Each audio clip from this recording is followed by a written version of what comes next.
제가 오늘 발표하게 될 주제는 이제 소상공인을 위한 기업은행이 어떻게 도움을 줄 수 있는지에 대한 발표를 하려고 합니다. 우선 소상공인 하면은 대표적으로 시장 상인과 대형 마트를 생각할 수 있을 것 같아서 그러한 예시로 좀 타겟층을 좁혀서 한번 생각을 해보았습니다. 고객들이 대부분 대형마트를 선호하는 이유가 이제 두 가지라고 생각해서 그러한 해결점을 생각하면 좋을 것 같아서 첫 번째, 바로 결제 방식입니다. 그리고 두 번째, 이동이 불편하다는 점입니다. 실제로 이제 대부분의 사람들은 요새는 이제 카드를 결제하다 보니까 시장에서 이런 카드 단말기 없는 경우가 있기 때문에 그러한 부분에서 어려움이 있을 거라 생각했고, 이제 시장을 이동해서 주차장이라는 것들이 확보가 되어 있지 않고 또 카트차 같은 게 존재하지 않기 때문에 그러한 두 가지의 문제점이 있다고 생각을 해서 이렇게 제시하게 되었습니다. 첫 번째 결제는 우선 두 가지로 나눌 수 있을 것 같습니다. 카드 단말기가 있는 곳과 카드 단말기가 없는 곳으로 해서, 카드 단말기가 있는 곳은 기업은행 제휴를 해서 그런 캐시백을 고객에게 해주면은 그러한 것들이 쌓이다 보면은 고객에 대한 수요를 상승시킬 수 있다고 생각했습니다. 두 번째는 바로 어플을 활용해서 계좌이체를 했을 때 그런 쿠폰을 주는 거라고 생각했습니다. 이번에 기업은행에서 새로운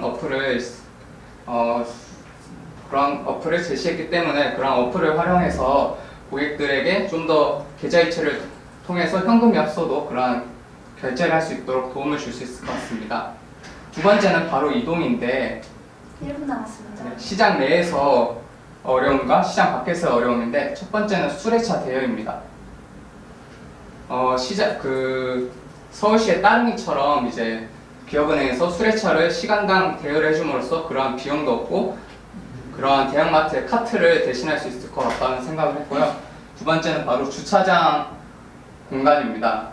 그런 주차장 공간을 이제 은행에서 대기표를 알람을 하듯이 그런 주차장 공간이 얼만큼 꽉 차 있고 얼마만큼 공간이 있는지 어플을 통해서 확인할 수 있도록 하면은 그러한 시장에 대한 수요를 증가시킬 수 있다고 생각합니다. 이렇게 시장에 대한 수요를 올리면은 그러한 기업은행에 대한 국책은행으로서의 이미지 쇄신과 또한 소상공인이 아무래도 제휴와 그런 어플을 사용하려면은 기업은행의 고객이어야 된다고 생각해서 그런 고객 수를 늘릴 수 있다는 그런 두 가지 장점이 있다고 생각했습니다. 그러니까 중소기업을 위한 새로운 기업 평가 방식 발표를 맡게 된 지원자입니다. 먼저 이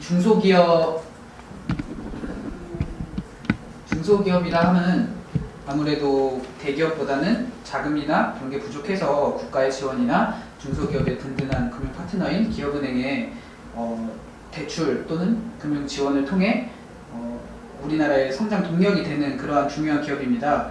현재 이 중소기업의 평가 기준을 보면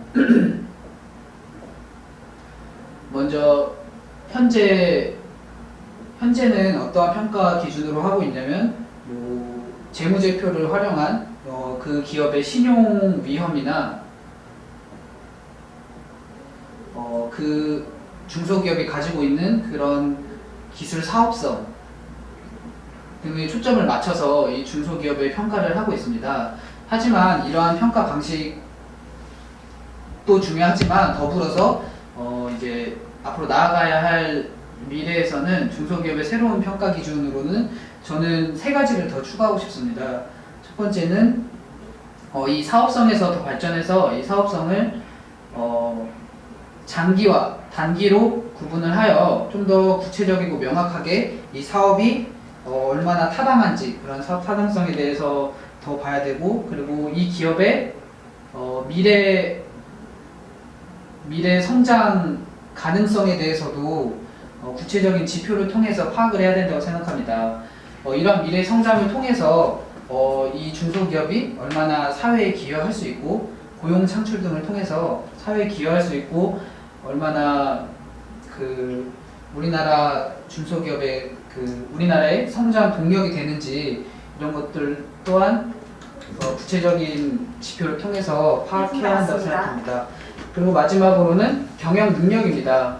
현재 그 기업을 운영하는 오너에 대한 경영 능력 또한 중요한 시대입니다. 그렇기 때문에 이런 경영진에 대한 파악과 그리고 리스크 등을 또 이제 이러한 평가 기준, 새로운 평가 기준으로 도입해야 된다고 생각합니다. 이처럼 이러한 현재 평가 기준뿐만 아니라 미래에도 새로운 평가 기준을 계속해서 도입해서 소외받는 중소기업이 없도록 금융 정책적으로 좀 더 폭넓은 지원과 폭넓은 지원이 필요하다고 생각합니다. 이상입니다.